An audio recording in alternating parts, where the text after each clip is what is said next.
Eu testei esse enquadramento tantas vezes que assim, agora seja o que Deus quiser. Olá, meus quarenteneiros! Hoje o vídeo é sobre comoditização e arte, já vamos explicar, já vamos definir esse termo. O termo comoditização ou comodificação são duas traduções para o português do termo em inglês commodification, que é o termo que define o processo pelo qual algo se transforma num commodity. Muito útil essa definição, né? O que é um commodity? Acho que é importante definir isso também. Tem algumas definições dentro de economia, eu não vou me aventurar muito, mas pelo que eu entendo dentro de teoria marxista, um commodity é um bem ou serviço produzido pelo trabalho humano e oferecido como produto para venda no mercado. Mesmo que, como uma obra de arte, esse produto não tenha sido feito necessariamente para venda e não tenha sido feito como um item replicável, né? Mas só para esclarecer, então a gente tá falando sobre arte como mercadoria. Eu vou falar de dois contextos. O primeiro é a obra de arte em si, que é vendida e comprada, e a outra é a imagem artística quando ela é colocada em itens de consumo, que são coisas diferentes, mas muito relacionadas, né? Então, o primeiro ponto, que pra mim parte de uma análise bem materialista histórica, é o seguinte: é importante a gente lembrar que a obra de arte é um produto.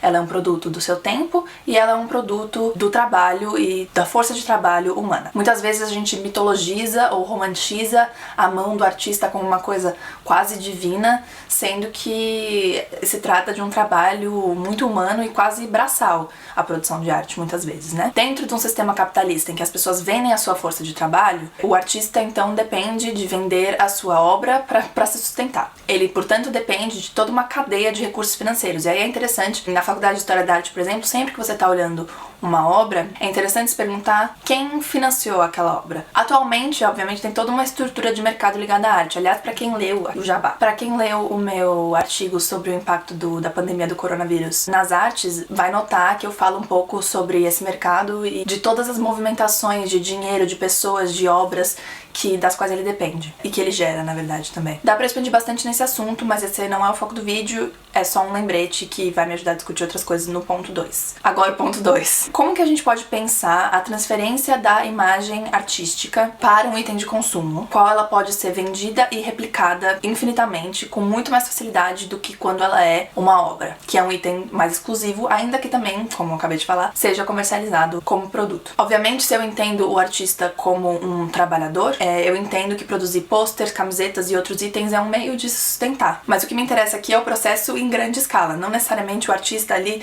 fazendo reimpressões das suas obras, mas artistas e marcas, principalmente marcas, usando imagens artísticas para vender seus itens. Vamos falar sobre isso com alguns exemplos. E cada exemplo tem as suas particularidades. Eu vou começar com um que tem a ver com o mundo da moda e é bastante recente. Na Semana de Moda de Milão, em 2019, a marca Moschino desfilou criações do designer Jeremy Scott, que é diretor criativo da marca, inspiradas nas obras de Picasso. Além das roupas em si serem inspiradas nas obras do artista, tinha também adereços que ajudavam a construir o mesmo cenário que tem algumas pinturas bem específicas. E é bem interessante a descrição que o Jeremy Scott faz. Ele diz o seguinte: musas inspiram artistas e artistas inspiram o mundo. O que pra mim parece sugerir que ele estava tentando trazer as imagens de volta pras musas, ou seja, a gente esquece que aquelas mulheres que estão representadas por grandes artistas existiram e foram indivíduos, né? Então não sei se eu tô romantizando um pouco, mas pra mim parece que ele tá mostrando através das modelos como é que essas pessoas inspiraram o artista. Não sei se foi uma leitura equivocada que eu fiz, mas me digam aí. Tem aí também, nesse discurso em torno do desfile, a ideia de que moda é uma forma de arte. Vale se perguntar em quais territórios a moda e a arte se sobrepõem. Eu diria que a criatividade é o primeiro e, infelizmente, o elitismo é outro. Outra coisa que tem ditado tanto a maneira como a moda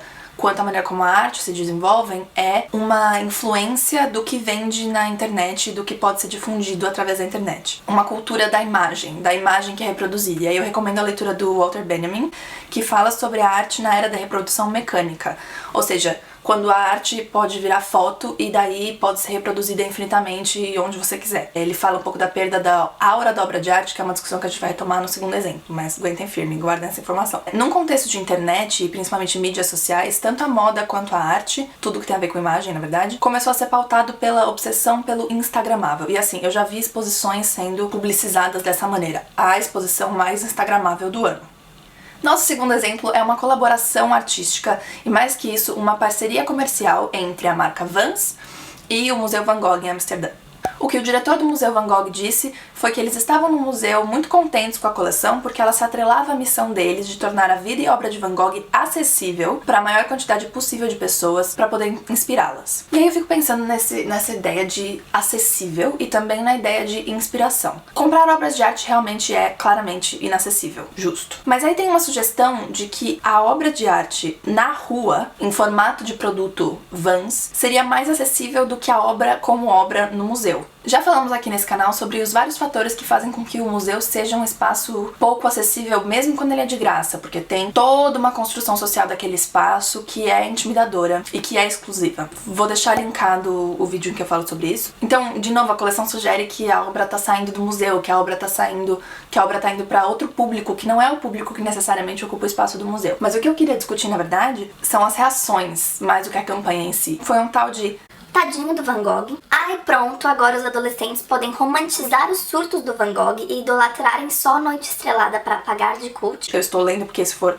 reais comentários que eu li na internet. E aí eu acho engraçado que essa pessoa que tá dizendo isso provavelmente também ama Noite Estrelada, mas ela vai escolher uma outra pintura mais obscura pra dizer que é a favorita, pra sair de mais cult do que o cult, entendeu? Gente, parem. Eu dou risada daquela página Coisas que não precisavam de Noite Estrelada demais, racho o bico ali. Mas vocês estão parecendo aquele grupo de gente elitista que fica acariciando o ego um do outro, se convencendo que tem gostos super distintos e que quem tem uma meia do Van Gogh não gosta realmente de arte, que quem gosta mesmo é você. Que coisa ridícula. Às vezes me parece que a galera cool das artes fica se doendo quando essas coisas acontecem, porque agora vai ter que se esforçar mais pra pagar de cool, entendeu? Pra pagar de como chama isso que minha mãe fala? Transado. Não, descolado. Descolado é uma coisa mais atual. E assim, que preguiça. Essa história de que Noite Estrelada tá saturada. Saturada pra quem? Saturada pra que universo? Dentro de que contexto? Provavelmente não pra grande massa da população. Um dos argumentos um pouco mais complexos, mais interessantes que eu vi foi mas vai banalizar a imagem. Mas aí eu fiquei me perguntando se banalizar a obra de arte nesse caso não quer dizer simplesmente aumentar o acesso a ela de forma um pouquinho mais democrática, ainda que um produto Vans não seja realmente acessível, mas tô falando em termos de você encontrar essa imagem no espaço da cidade com mais facilidade. E aí tem outra questão, né? Quem vê a peça tem desejo de consumir a peça ou tem desejo de ir atrás da imagem? Mas aí, peraí, nesse questionamento, como eu falei na introdução, tem gente que consome obra de arte como peça de consumo, da mesma maneira que consome peça de roupa. A gente não, a gente, pessoa comum não, mas tem gente que faz isso. Num mundo em que a arte está inserida numa lógica de mercado, não é que o Van Gogh virou um commodity por causa da Vans que agora vai banalizar a imagem. Ele já era um commodity, porque já se vende e se compra Van Gogh em certos círculos como se vende e se compra tênis. É que a gente não vê isso acontecer. Por que eu faço brincadeira com isso? O que me incomoda, o que me irrita um pouco, é que eu acho que tem um elitismo muito grande por trás dessa história da banalização como uma coisa ruim. Porque se presume o seguinte, se presume que quem tá consumindo um Vans do Van Gogh não sabe do que se trata aquela obra, enquanto alguém que consome uma pintura em si, que compra uma obra de arte, pesquisou, teve acesso a um especialista e tudo mais. Quando você começa a ver esse mundo de comércio da arte, você percebe que muitas vezes aquelas pessoas também banalizam a obra de arte. Aquilo vira um símbolo de status, a pessoa não necessariamente pesquisou sobre aquilo. Aí tem a turma do banalização porque vai esgotar o que tá simbolizado ali na imagem, ou seja, vira só uma coisa estética. Que é a mesma turma do eu aposto que usa e nem sabe o que significa. E você sabe o que significa? Fica aí querendo dar carteirada intelectual nos outros como se a pessoa precisasse ter um nível de conhecimento básico pra usar uma camiseta, sabe? Qual é o interesse que tá por trás de manter o consumo de arte nesse nível exclusivo? Quem é você? Ou qual é o jeito que você imagina que uma obra de arte tem que ser apreciada por alguém? Em nível maior, como é que a gente tá pautando a contemplação? Como é que a gente tá ditando que ela tem que acontecer? Como a gente deve consumir arte é um código elaborado pelo mesmo grupo que consome arte como se fosse tênis. Aí tem os do, mas o que será que o Van Gogh pensaria se ele visse seu quadro estampando uma meia, um tênis, uma caneca, sei lá. Não sei, o que será que ele diria se ele visse uma obra dele sendo usada pra um rico medir com o outro numa festinha? Será que essa não é uma pauta que merece mais atenção? Dito isso tudo, que foi coisa pra caramba que eu falei aqui, né? Dei uma desabafada. Espero que não tenha sido grossa, é que eu me exalto com essas coisas, perdão. Mas enfim, dito isso tudo, vamos para o nosso próximo exemplo, que complica todas essas considerações que eu acabei de fazer. E eu defendo elas, mas mesmo assim eu entendo que tem nuances aí, então vamos falar das nuances. Vamos falar da Frida e da imagem da Frida. Eu acho que o caso da Frida é um dos mais interessantes, porque não só as pinturas dela que ela mesma fez são imagens muito difundidas, como a imagem dela como pessoa é extremamente difundida e aí adaptada por outros ilustradores e artistas, né? Porque ela virou um ícone do empoderamento. E faz todo sentido, assim, se você pesquisa a história de vida dela, ela tem que ser realmente um ícone, ela é icônica. Mas eu fico me perguntando se não tá associado a um empoderamento vazio, comercial, a um feminismo raso. Isso já aconteceu com outros símbolos de empoderamento. A gente tem marcas de fast fashion explorando mulheres como mão de obra e fazendo camiseta com a palavra feminist ou outros slogans feministas, sabe? Ah, tem uma camiseta de $710 com o slogan We should all be feminists, né? Todos deveríamos ser feministas, que é de um discurso da Chimamanda e 0 centavos pra ela. O capitalismo, ele é traiçoeiro, ele é malandrinho e ele é muito esperto. E aí tem estampa de Frida em 450 coisas, sabe? Tropeçou numa lojinha, tem alguma coisa da Frida, entendeu? Assim, isso me irrita às vezes, pouco, mas tipo, eu fico pensando na minha sobrinha que ganhou uma caneca com uma frase da Frida e aí ela vai carregar essa ideia com ela todo dia, sabe? E aí pra mim já vale um pouquinho, mas de novo, é uma visão muito pessoal, né? O que eu acho que não tem um lado bom nenhum são coisas como Black Frida, que foi a imagem da Frida em blackface sendo usada para anunciar ofertas de Black Friday.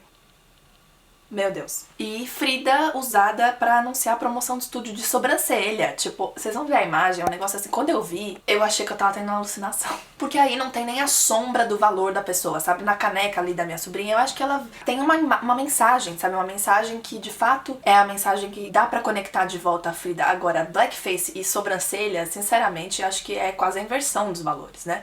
Último exemplo agora, e esse é sobre a coleção da Osklen, homenageando a Tarsila do Amaral. A Fundação Tarsila do Amaral procurou o fundador e diretor criativo da Osklen para colaborarem primeiro numa coleção cápsula exclusiva para um site de luxo, que se eu não me engano é a mesma que desfilou na edição de número 44 do São Paulo Fashion Week. Eu ia falar 44ª, mas aí eu achei melhor não. Recentemente, quando houve a exposição da Tarsila no MASP, vocês podem ter reparado que eles venderam algumas camisetas na lojinha, alguns itens na lojinha da exposição. Eu, inclusive, fiquei muito tentada, não fosse R$347 a camisetinha.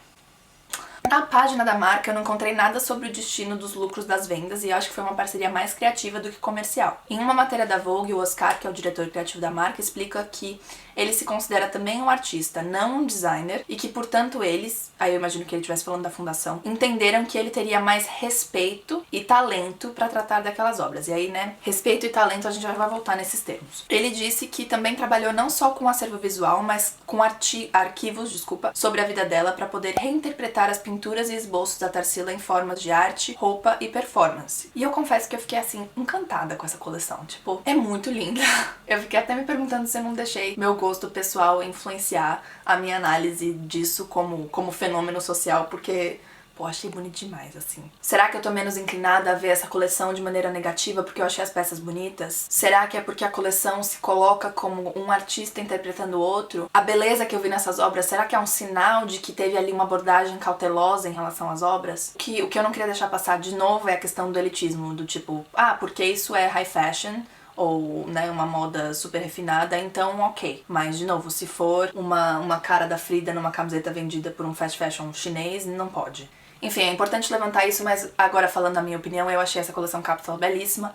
Eu achei que ela é feita com preocupações em relação a corte, forma, cor, tecido, fluidez, que de fato eu acho que tem a ver com as mesmas preocupações que teve a Tarsila nas suas composições. Então eu achei o olhar do designer muito especial, ainda que eu reconheça que, né, ele vai lucrar com isso como qualquer outro capitalista vai lucrar com qualquer outra criação. Eu acho que, assim, é muito mais fácil a gente pensar o estilista como alguém que visa o lucro mais do que a criatividade, porque ele trabalha para uma marca. Então eu também não quero vilanizar esse estilista, porque tem muito artista que também produz assim, ele sabe o que vai vender. Ele produz uma estética que vira uma marca. Muitos artistas fazem isso conscientemente e eu não vou culpar artista nenhum, porque ele tem que se alimentar. É óbvio que casos de apropriação tem outra nuance. Então, assim, Supreme e Barbara Kruger, aí foi feio demais o negócio. Eu vou deixar um link pra uma matéria, mas basicamente a marca Supreme pegou um grafismo que a artista Barbara Kruger tinha desenvolvido e lucra sempre com a maneira com que a obra dela